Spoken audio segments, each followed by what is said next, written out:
اعوذ باللہ من الشیطان الرجیم بسم اللہ الرحمن الرحیم۔ جناب زینب سلام اللہ علیہ السلام جب بچپن، جوانی اور بڑھاپے کی منزلیں طے کرنے اور واقعہ کربلا کے مراحل سے گزرنے کے بعد قید خانے شام سے چھوٹ کر مدینہ پہنچی تو آپ نے واقعات کربلا سے اہل مدینہ کو آگاہ کیا اور رونے نوحہ ماتم کرنے کو اپنی زندگی کا مقصد بنا لیا، جس سے حکومت کو شدید خطرہ لاحق تھا، جس کے نتیجے میں واقعہ ہرا عمل میں آیا۔ بالآخر آل محمد کو مدینہ سے نکال دیا گیا۔ جناب زینب سلام اللہ علیہ السلام مدینے میں اکثر مجالس عزا برپا کرتی تھیں اور خود ہی ذاکری فرماتی تھیں۔ اس وقت کے حاکم وقت کو یہ گوارا نہ تھا کہ واقعہ کربلا کے بعد کھلم کھلا طور پر یہ بیان کیا جائے۔ چنانچہ والی مدینہ نے یزید کو خط لکھا کہ مدینہ میں جناب زینب سلام اللہ علیہ السلام کی موجودگی لوگوں میں ہجان پیدا کر رہی ہے۔ انہوں نے اور ان کے ساتھیوں نے تجھ سے خون حسین کے انتقام کی ٹھان لی ہے۔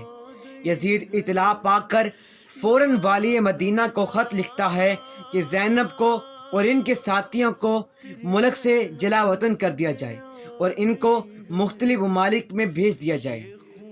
جناب زینب سلام اللہ علیہ السلام واقعہ کربلا کے بعد مدینہ پہنچ کر یہ چاہتی تھیں کہ زندگی کے سارے ایام یہی مدینہ میں گزاروں، لیکن وہ جو مصائب کربلا بیان کرتی تھیں وہ بے حد انتہا مؤثر ثابت ہوا اور لوگوں کے دلوں پر اس کا بہت اثر ہوا۔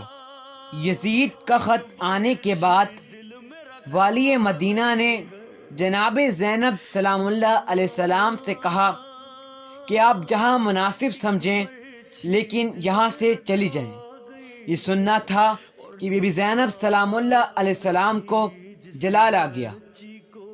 بی بی زینب سلام اللہ علیہ السلام نے فرمایا، خدا کی قسم ہم ہرگز نہیں جائیں گے، چاہے ہمارا خون بھی بہا دیا جائے۔ یہ حال دیکھ کر زینب بنت عقیل بن ابی طالب نے عرض کیا، اے میری بہن، غصے سے کام لینے کا وقت نہیں، بہتر یہی ہے کہ ہم کسی اور شہر چلے جاتے ہیں۔ پھر بی بی مدینہ سے نکل کر چلی گئی۔ اس کے بعد پھر مدینہ کی کبھی شکل نہ دیکھی۔ وہ وہاں سے نکل کر مصر پہنچی، لیکن وہاں زیادہ دن تک نہ ٹھہری۔ اس طرح وہ غیر مطمئن حالت میں پریشان شہر پہ شہر بدلتی رہی اور کسی ایک اور جگہ مکان میں سکونت اختیار نہ کی۔ جناب زینب اپنے بھائی کی شہادت کے بعد سکون سے نہ رہ سکی۔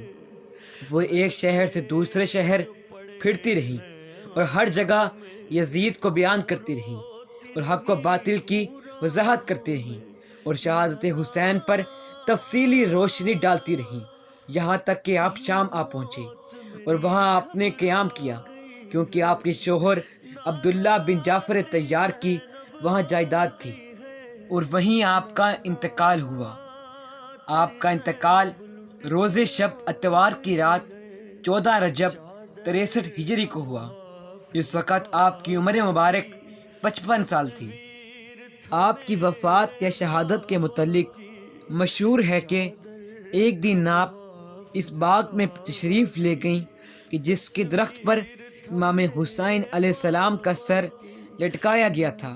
اس باغ کو دیکھ کر آپ بے چین ہو گئیں۔ سہل باطل کی ایک پہیلی زینب، سہل باطل کی ایک پہیلی زینب، پنجتن پاک کی آغوش میں کھیلی زینب، کربلا گئی تھی 72 شہداء کو لے کر، کربلا گئی تھی 72 شہداء کو لے کر، شام و کوفہ الٹ آئی اکیلی زینب، شام و کوفہ الٹ آئی اکیلی زینب۔ مورخین نے آپ کے مدفن یعنی محل دفن میں اختلاف کیا ہے کہ آیا مدینہ ہے یا شام ہے یا مصر ہے، لیکن ذہن غالب کی بنا پر تحقیق یہ ہے کہ وہ شام میں دفن ہوئی ہیں۔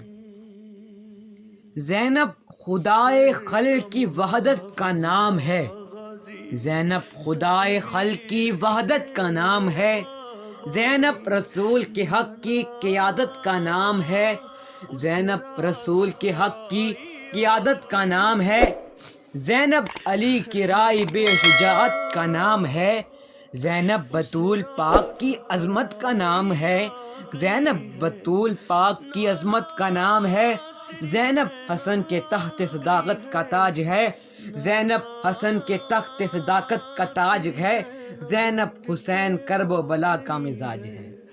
درباروں میں بازاروں میں تیرے دین کی آن بچا گئی ہے، نانا تیری زینب لٹ کے